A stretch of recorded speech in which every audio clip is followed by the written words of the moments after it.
बिस्मिल्लाहिर्रहमानिर्रहीम। अस्सलाम वालेकुम रहमतुल्लाहि व बरकातहू। डॉक्टर मोहम्मद ज़मान एक बार फिर नई वीडियो में टॉपिक के साथ तमाम दोस्तों की खिदमत में हाज़िर है। दोस्तों, बहुत सारे दोस्त जो है ना परेशान हैं कि उनके पिंदे जवानियों के अटैक के अंदर आ रहे हैं। तो छोटी सी सोच रहा था कि छोटी सी वीडियो बना के अपलोड कर दूँ ताकि दूसरे दोस्त जो है ना वो भी इन चीज़ों से महफूज रहें जो कोताहियाँ कर रहे हैं।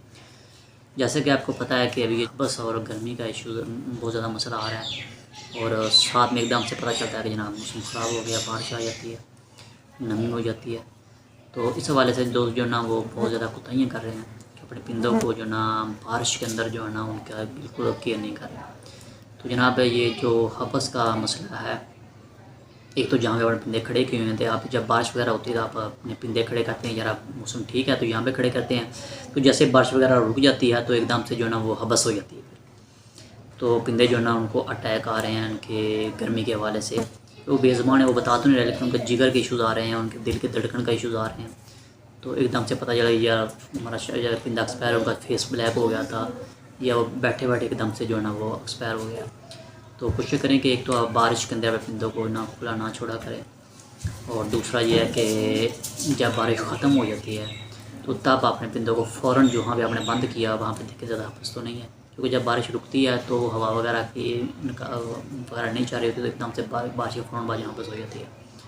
तो उसको उस वक्त फ़ौरन जो है ना आप उसकी जगह चेंज करें और बारिश से महफूज रखें, जहाँ पे बारिश वगैरह उसके ऊपर ना आए। जैसे ही पिंदा कोई बारिश के अंदर नहला लेता है तो फ़ौरन जो है ना देख पौने घंटे बाद या सुबह टाइम वो पिंदा जो है ना आपको एक्टिव नज़र नहीं आएगा।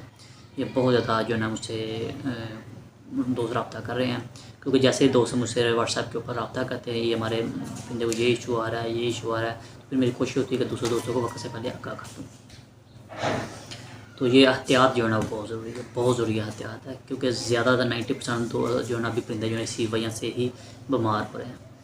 तो बहुत तकलीफ़ होती है जब परिंदा कोई बीमार हो जाता है, क्योंकि एक तो ये बहुत ज़्यादा कीमती परिंदे हैं, महंगे बहुत ज़्यादा हो चुके हैं, और दूसरा ये हो कि इनकी खुराकें बहुत ज़्यादा महंगी हो चुकी हैं। बादाम वगैरह जो है ना भी बहुत ज़्यादा महंगे हैं, वो डालने कौन से सस्ते हैं।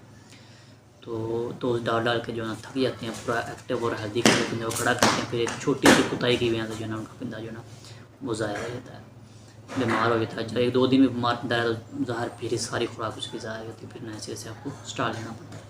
तो ये मेरी माइंड था कि मैं कोशिश थी कि आप दोस्तों को बताऊँ और आप दोस्त इससे फ़ायदा उठाएँ। वैसे आगे आपकी मर्ज़ी है, क्योंकि ज़बरदस्ती है नहीं, मेरा तो कोशिश ही होती है कि आपको किसी किस्म का लॉस ना हो। तो ये बारिश से जो है ना हो सके, बारिश के बाद फ़ौरन हबस से परिंदों को बचाएँ। बहुत सारा दोस्त जो है ना मुझे और व्हाट्सएप पर रब्ता करके, डॉक्टर साहब हमारा पिंदा अच्छा बड़ा खड़ा था पिंजरे के अंदर, थोड़ी बात देखा तो वो एक्सपायर हो गया था, उनका फेस ब्लैक हो गया, उनकी बॉडी ब्लैक हो गई थी।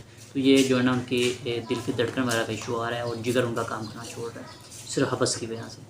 तो खुदा अपने पिंदों का ख्याल रखें, बस ये ना करें बात बंद कर दिया छोड़े, अच्छा भी सुबह देखेंगे, ठीक है। अपने पिंदे को दिखा करें और बाहर निकाल के हाथ उसके पाँव धोएं, उसका फेस धोएं, उसको 2 मिनट को अपने पास छोड़ा करें, उसको उसके साथ खेला करें ताकि उसका भी दिल लगा रहे। ये नहीं बस पिंजरे के अंदर खड़ा है उसके आगे दाना रख दिया पानी से चंगा भी ओके अल्लाह हाफ़िज़, नहीं, ये भी ज़्यादती है। तो केयर बहुत ज़रूरी है, और आगे जैसे आपकी मर्ज़ी, इजाज़त दें जनाब, अल्लाह हाफ़िज़।